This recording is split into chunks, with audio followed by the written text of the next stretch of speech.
To say the British Armed Forces have been tested in recent times is an understatement.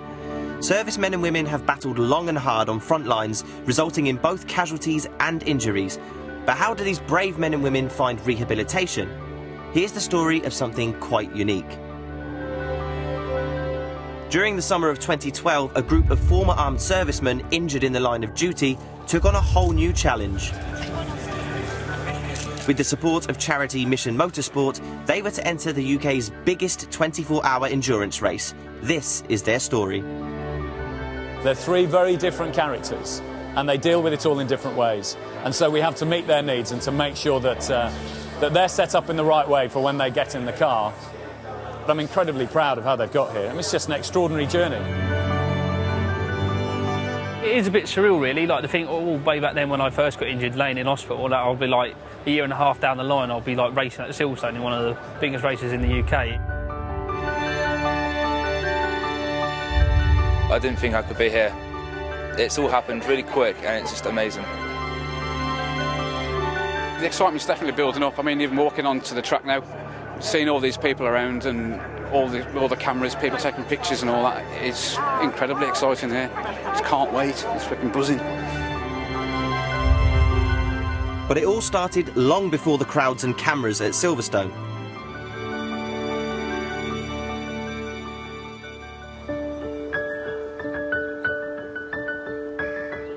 Headley Court is a rehabilitation centre in Surrey for members of the armed forces. Along with major injuries including loss of limbs, Headley Court also rehabilitates those who suffer from the psychological effects of war.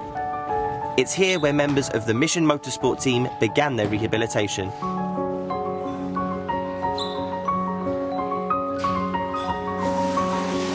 Long-term, Mission Motorsport philosophy is a continuation of rehabilitation. Race, retrain and recover. The Forces Motorsport charity is a registered charity which was established this year in order to unify various efforts which are looking at finding opportunities for our wounded soldiers through motorsport. So we took them racing, and very successfully, and that's kind of grown in momentum until at the end of last year the British Army formally asked me to look at how we can better do it as part of recovery activity, and hence we formed Mission Motorsport, which is the Forces Motorsport charity. In 2003, I was diagnosed with PTSD after a rather horrendous tour in Iraq. Part of the trouble I was having with that was interacting with other people, especially people I don't know, going to strange places and just having no confidence. But with Mission Motorsports, because it's built progress and already it's working quite fine.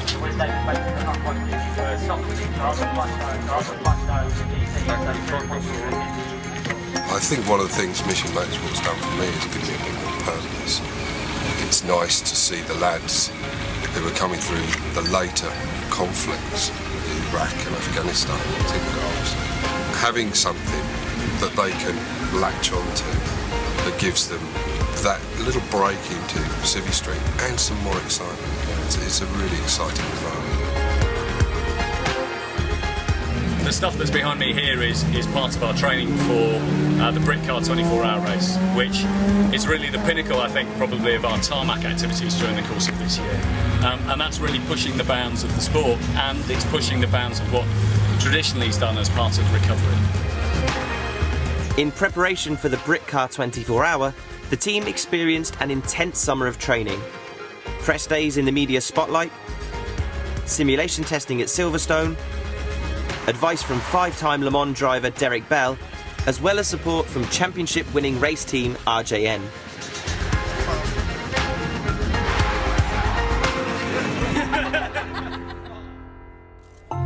After months of training and planning, the Britcar 24-hour is here. It's easy to find our car on the grid because it's the one with the most people around it. I mean, there's a real buzz around it. My heart's going 10 to the dozen. Just can't wait to get out there now and do some driving. I'm still down on the grid, actually. Yeah, it's great that there's a lot of publicity around us, getting to know what we do and what we're here for. It's good to get the name out. I'm feeling a little bit nervous, But I'm so proud of everybody that it's all come together in such a short amount of time, that everyone's qualified to race. We've all had really good instruction. The support from Mission Motorsport, the support from Nissan, it's all come together massively, and really looking forward to it. We are going to finish on the podium. I can't guarantee that, but that's what we're hoping for. We've got Jimmy Gilbourne in the car first. He's going to be our guy in order to go out and keep it nice and clean through the first few laps. This is a 24-hour race, so as Derek Bell reminds us on a number of occasions, you're not going to win it in the first couple of corners.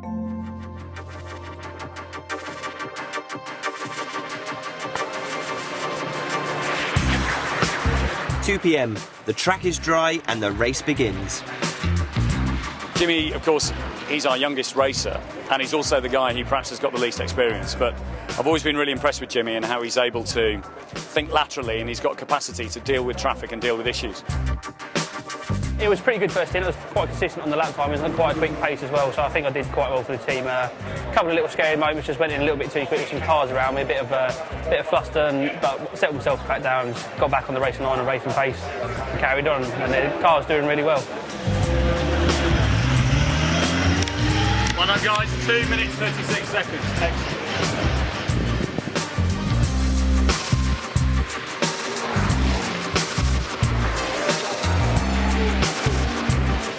The team encounter a problem and it's not the start they wanted. The car comes into the pits with a puncture. Coming onto the main straight, just hit the apex, boom, it just exploded. So that was a bit airy. So it took me a few minutes to trundle around the track trying to avoid all the traffic. So that was pretty unnerving.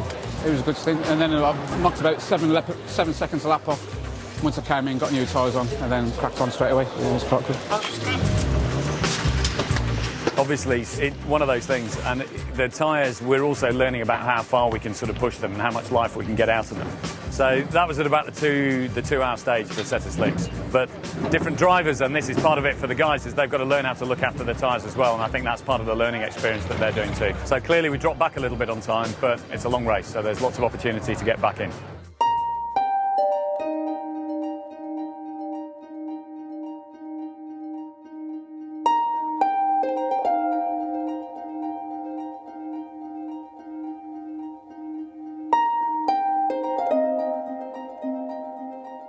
Seven hours into the race, it's interesting just sort of watching things begin to shake themselves out now as well.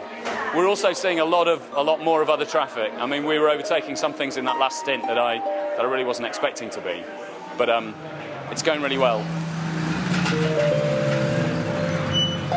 I think we were down, sort of 27th at one point. We're up to 17th, at the point where I've just come into the pits. So running longer stints now, making those tyres last, and the car's beginning to move up through the field, and that's a really good feeling. Yeah. Come here. It's old news. It's old news. Team's looking pretty good at the minute. Jim done a double stint, then I got in and did just a normal single stint, and now Chris has gone out. He'll probably do a double stint himself.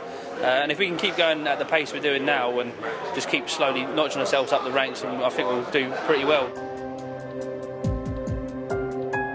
It's 3:55 a.m. and the team are almost 14 hours into the race.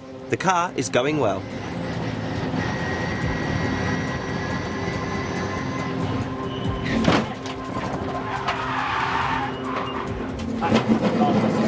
Right across in front of me. I'm sorry, lads. I'm really sorry. Drove out the pit lane and straight across in front of me.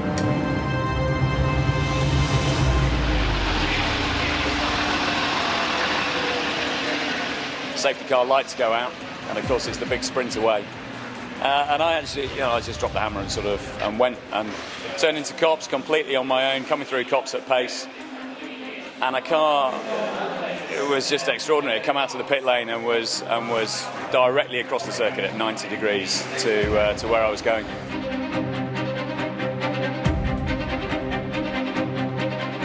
So hit the back of that car with the front left-hand corner of the Z behind me. It's just heartbreaking.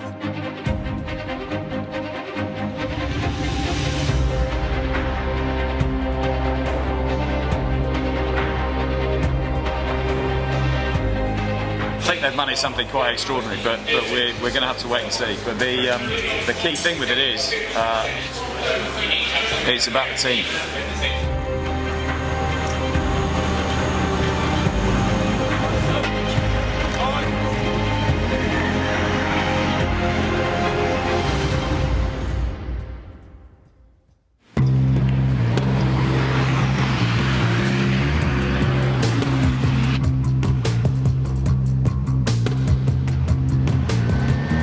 We're 19 hours into the race. The car felt exactly how I left it. I think we're mid-pack of our class. We was a lot higher until the little accident, but it's an endurance race. Somebody might brake later.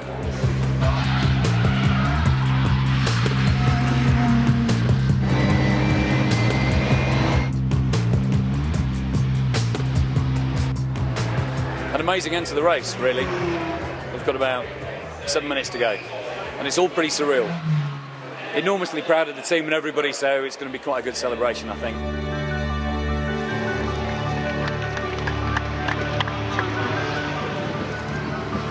Here he comes!